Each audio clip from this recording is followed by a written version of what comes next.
그래서 제가 계속해서 말씀드린 게 어떤 다른 지표를 정확하게 예측하려고 들지 말고 외국인 매수가 의미 있게 들어오는 시점 한 2, 3일 정도 계속해서 이어지느냐 하는 포인트가 상당히 중요할 것 같습니다. 외국인의 매매 동향이 무엇보다 중요하다. 안녕하세요. 바이오 투자학교 구독자 여러분. 최근 바이오 시장의 변동성이 커지며 투자에 많은 어려움이 있으실 것으로 생각이 됩니다. 확실한 것은 핵심 기업들의 투자 포인트가 살아있다는 것입니다. 특히 국내에는 또 한 번의 레벨업이 기대되는 기업들이 있다는 것입니다. 이런 상황에서 내년 2025년에 기회를 잡기 위한 바이오 트렌드를 미리 알아보고 빅바이오텍으로 성장할 기업들을 함께 분석해보는 자리를 마련했습니다. 2025년 바이오 트렌드 인사이트라는 이름으로 무료 투자 세미나를 준비했습니다. 지금 영상 고정 댓글로 신청하신 모든 분께 온라인으로 영상을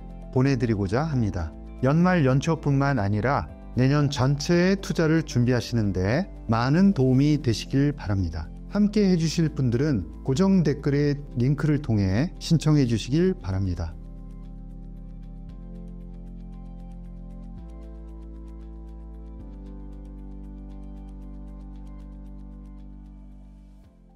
안녕하십니까? 바이오 투자학교의 이혜진입니다. 케네디 불확실성이 어느 정도 마무리가 되었고요. 그 다음에 베센트 효과가 나타나면서 금리가 안정을 찾았습니다. 그 영향으로 미국 바이오가 2주 연속 상승세를 보였습니다. 지난주 우리나라는 외국인들이 매도를 지속했습니다. 따라서 수급에 취약한 모습을 보이면서 하락세가 이어졌고요. 일정 부분 반등이 나타나는 움직임이 나타나고 있습니다.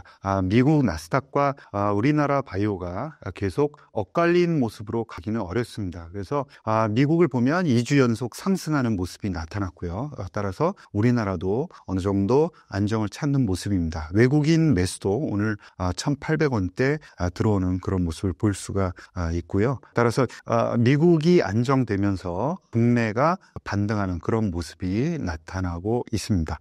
이러한 소식들을 다 모아서 한 주간에 있었던 소식을 정리를 하고 또 다음 주를 대비하는 위클리 바이오 뉴스 시작하도록 하겠습니다. 먼저 바이오 일정에 대해서 정리를 해드리면 제6회 중추신경계 약물 전달 학회가 3일에서 5일 사이에 있습니다. 여기에는 ABL 바이오가 참석을 하게 되고요. 12월 7일에서 10일에는 혈액학회, 12월 달에 개최되는 학회 중에서 가장 큰 학회죠. 애쉬, 미국 혈액학회가 개최가 됩니다. 우리나라 기업들 다수가 참석을 하게 되는데요. 자, 미국 경제 지표를 잠시 정리를 하고 가겠습니다. 경제 지표는 상당히 중요하죠. 바이오 시장도 전체 시장 안에서 존재를 하는 겁니다. 그래서 경제가 어떻게 돌아가는지 우리가 잘 팔로우업을 먼저 하고 그리고 바이오를 체크를 해야 되겠죠. 지난주에는 물가 지수가 좀 높은 수준을 나타냈습니다. 그래서 근원 소비자 물가 지수, 그 다음에 서비스 물가 지수가 예상치 대비해서는 약간 높은 상승률을 나타냈고요. 따라서 향후의 금리는 점진적으로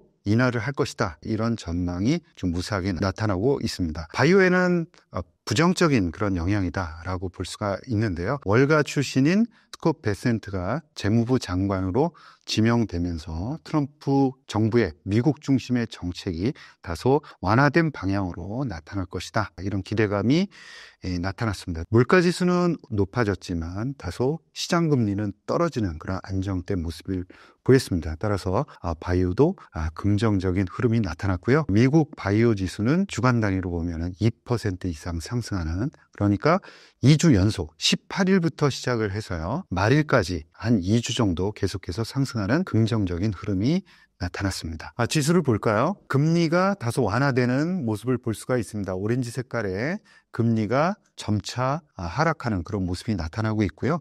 초록 색깔의 ETF, XBI라는 바이오텍으로 구성된 ETF가 급락했다가 다시 급등하는 모습이 나타나고 있습니다. 그리고 XRB 같은 경우에도 일정 부분 상승하는 모습이 나타나서 트럼프하고 케네디의 쇼크를 거의 한 80-90% 정도 회복하는 모습이 나타났습니다. 미국 주간지수 동향을 살펴보면 S&P 500은 시장에서 약 0.2% 상승했고요. 금리는 주간 단위로 보면은 10년물 국채금리가 마이너스 2.7% 하락하는 모습이 나타났습니다. 그래서 4.18%까지 내려가는 그런 모습이 나타났습니다. 하락폭이 컸던 아크지 같은 경우에는 주간 단위로 5% 정도 상승하는 긍정적인 모습이 나타났고요.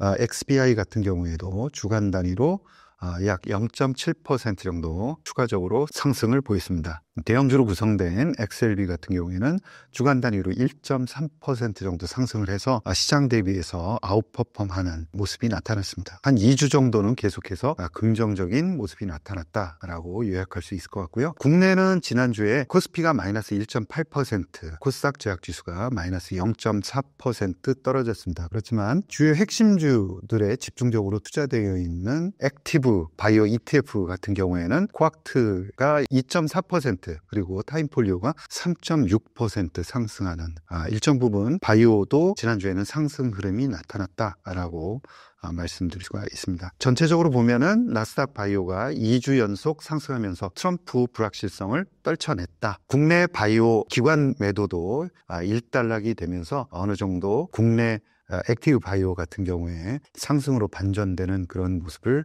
나타냈고요. 전체적으로 보면은 미국 바이오가 금리 안정에 따라서 상승하고 있는 모습을 보이고 있습니다. 그리고 오늘 같은 경우에는 외국인 매수가 드디어 들어오고 있습니다. 1,800억 정도 장중에 매수하는 모습을 보이기 때문에 외인 매도가 들어와야지 기관이 조금 더 적극적으로 매수하는 그런 모습을 아주 과거부터 반복해 왔습니다. 그래서 제가 계속해서 말씀드린 게 어떤 다른 지표를 정확하게 예측하려고 들지 말고 외국인 매수가 의미 있게 들어오는 시점, 그리고 그 외국인 매수가 들어오는 것이 한 2, 3일 정도 계속해서 이어지느냐 하는 포인트가 상당히 중요할 것 같습니다. 그래서 오늘, 내일 모레 한 3일 걸쳐서 외국인의 매매 동향이 무엇보다 중요하다. 12월은 애쉬라든가 그리고 연초에 있는 JP모건 헬스케어 컨퍼런스 등 학회가 이어지고 있습니다. 따라서 원래 4분기는 바이오가 강세를 보였죠. 그런 강세 흐름으로 복귀하는 모습이 12월 달에 나타날 것이다 라고 생각을 합니다. 자, 다음으로는 바이오 산업과 기업 동향입니다. 무엇보다 어떤 모달리티들이 개발되고 있는지를 여러분들이 잘 아셔야 됩니다. 시장 동향만 알고서 바이오 쪽에서 돈을 벌기는 어렵죠. 그런 측면에서 기술 트렌드를 정확히 파악하고 흐름을 쫓아가는 것이 대단히 중요합니다. 약물 중에서 메가 블록버스터가 될 수 있는 그런 물질들을 연구 개발하는 건 대단히 중요하죠. 매우 큰 시장에서 그것도 아주 탁월한 월등한 치료 효과를 나타내는 약물이 나온다 그러면은 그야말로 메가 블록버스터 대박이 터질 겁니다. 자, 그럼 메가 블록버스터를 만들어야 되는데요. 키투루다 같은 경우 PD-1이라는 면역 관문을 억제함으로써 T세포를 활성화시키는 그런 기전으로 작용을 합니다. 글로벌리 250억 달러라는 어마어마한 돈을 1년에 벌어들이는 그런 치료제이기도 하죠. 최근에는 이런 PD-1 약물을 능가하는, 키투루다를 능가하는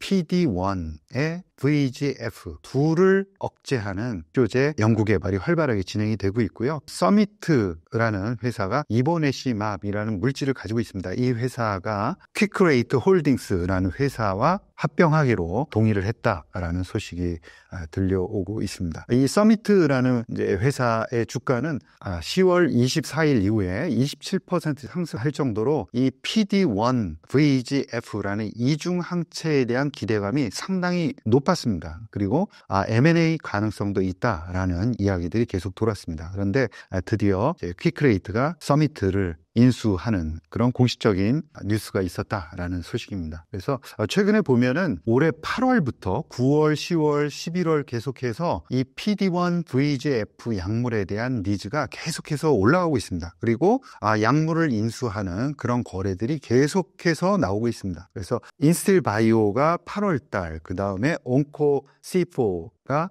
9월 달에, 글리코 미메틱스, 그 다음에 11월 달에 바이오엔텍하고 머크가 PD-1 VEGF 이중 항체를 도입하는 그런 계약을 체결하기도 했습니다. 따라서 우리는 이 약물에 대해서 조금 더 향후에도 관심 있게 좀 지켜봐야 될 것 같고요. 대형 기업으로는 바이오엔텍이 임상 이상 단계를 진행하고 있어서 임상 이상 결과에 대해서도 여러분 관심을 갖고 좀 지켜보셔야 할 것 같습니다. 자, 다음으로는 루닛과 관련한 이야기입니다. 루닛의 그런 뉴스 동향이 최근에 계속해서 나오고 있는 상황이고요. 최근에는 12월 1일부터 5일까지 개최되고 있는 북미 영상의학회 RSNA 2024에서 참가를 해서 다양한 연구 결과들을 발표를 하고 있습니다. 이번에 발표하는 가장 중요한 것은 3차원 유방 촬영술 루닛 인사이트 DBT에 대한 후향적 분석에 대한 결과를 이번에 발표를 합니다. 분석 결과를 보면은 AUC라고 해서 AI의 성능을 평가하는 지표죠. 1이 만점이다라고 생각을 하시면 되는데 0.92로 나타났고요. 민감도와 특이도가 각각 84.5% 그리고 83.8%를 나타냈습니다. 이 발표의 의의라고 본다 그러면 2차원 분석뿐만이 아니라 3차원 영상 분석에서도 진단 성능을 확인했다라는 데 의미가 있다라고 하겠습니다. 그리고 또 한 가지 소식이 들리는 거는 중남미 최대 의료기관인 살루드 디그나와 전략적 파트너십을 체결하기로 했습니다. 그래서 루닛 인사이트 CXR 폐암 진단 쪽, 그 다음에 MMG 유방암 진단제를 공급을 하고 1년에 약 1000만 장의 흉부 엑스레이와 유방 촬영술 영상 등 의료 영상 데이터를 공급받기로 했습니다.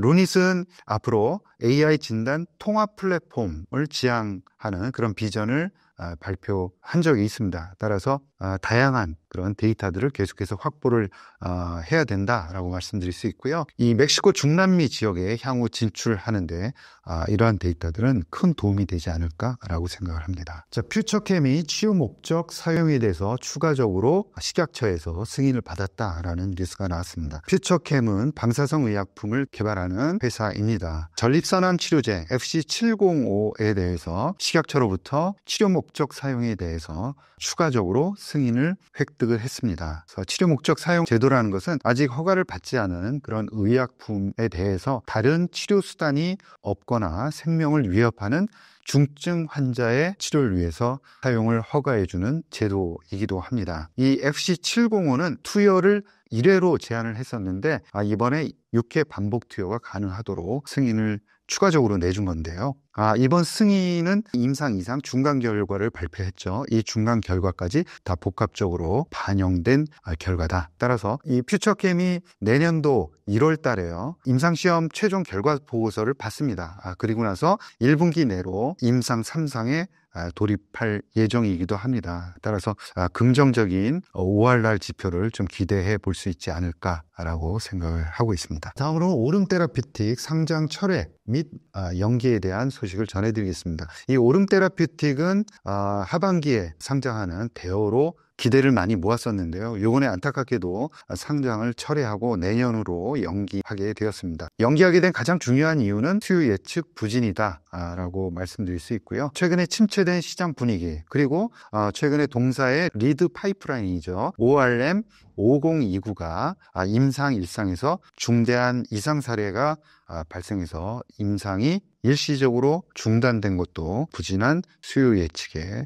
영향을 미쳤다라고 볼 수가 있습니다. 따라서 오름 테라피틱은 이제 철회를 했기 때문에 내년 3월까지 상장 절차를 마무리하게 될 것으로 보입니다. 다음으로는 ABL 바이오와 관련된 소식입니다. ABL 바이오가 서두에서도 말씀드린 것 같이 미국 보스턴에서 개최되고 있는 제6회 중추신경계 약물 전달학회에 참석을 해서 이중항체 BBB 셔틀에 대한 소개를 합니다. ABL 바이오가 갖고 있는 플랫폼인 그랩바디 B와 관련된 연구 내용을 포스터 형식으로 소개하게 된다라고 밝히고 있는데요. 새로운 혈내 장벽 경로를 통해서 뇌 침투율을 높이는 IGF-1R이라는 수용체에 기반한 BBB 셔틀 그랩바디 B에 대해서 소개하게 됩니다. BBB 셔틀은 뇌에 고르게 이중항체를 보내는 그런 특징을 보이고 있습니다. 최근에 임상 2상 단계에 있는 로시의 트론티네맘 고용량에 대한 데이터가 아직 발표되지 않았고요. 내년 초에 발표될 예정인데요. 데이터가 치료 효과뿐만이 아니라 부작용 측면에서도 상당히 긍정적인 데이터가 나왔습니다. 두 번째는 ABL 바이오의 ABL 301이 내년 초에 임상 1상 결과가 발표됩니다. 이에 따라서 결과가 만족스럽게 나온다 그러면 그 다음번 임상 2상으로 진행이 되면서 마일스톤도 수치를 하게 됩니다. 따라서 기존의 단클론 항체로 만들어진 알츠하이머 치료제들의 부작용이라든가 또 불만족스러운 그런 치료 효과를 완전히 대체할 수 있는 그런 치료제에 대한 기대감이 BBB 셔틀에 의해서 높아지고 있다라는 말씀을 드리겠습니다. 연말 연초 개최되는 학회 그리고 미국 바이오가 긍정적인 영향을 미치면서 국내 바이오도 기존의 3개월 연속 하락에서 벗어나 12월 달에는 다시 긍정적인 모습을 보일 것으로 전망을 합니다.